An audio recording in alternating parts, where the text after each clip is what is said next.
American modernism was a time when artists and writers tried to create new styles that felt fresh and American. They wanted to move away from old European traditions and show what modern life in the US was really like. Their work captured the fast paced changes of the country, from the new technology to living in the city. This focus on modern American life is something F. Scott Fitzgerald explored in his short story The Fiend, where he looks at the darker side of human nature in this new era.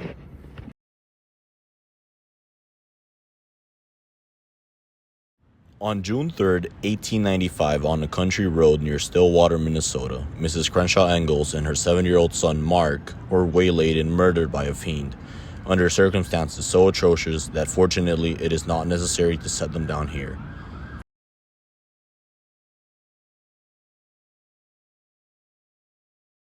Mr. Crenshaw Engels, the husband and father of the victims, was struck with this hardship. During the first trial, he lost control and lashed at the fiend, seizing him by the necktie and dragging it off with such a knot that the man was nearly garroted.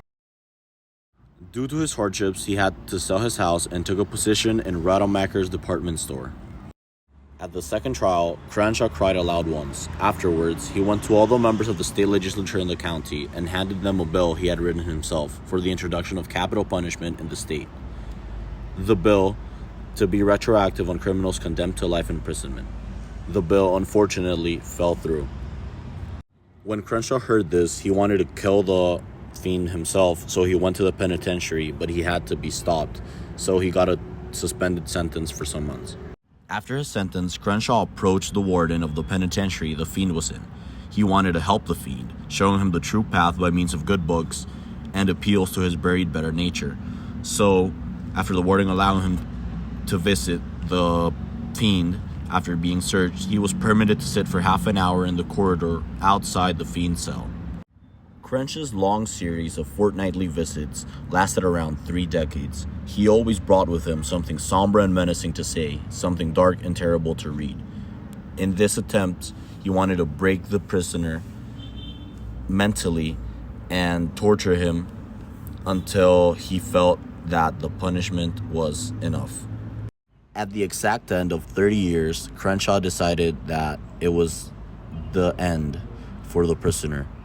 During this time, he even got promoted to floor manager at Rademacher's, and many generations didn't know what had happened to him and what led him to work there. The day Crenshaw was supposed to kill the fiend, he managed to smuggle a pistol successfully into the penitentiary, but once upon arriving to the fiend's cell, he found him laid down on the ground with visible stomach pain. He hesitated and decided to call for help, calling the guard, who called the doctor so they could help him. After that tragic event, Crenshaw was waiting for the news. He waited all afternoon until the warden came to him and gave him the news that the fiend had died of a burst appendix.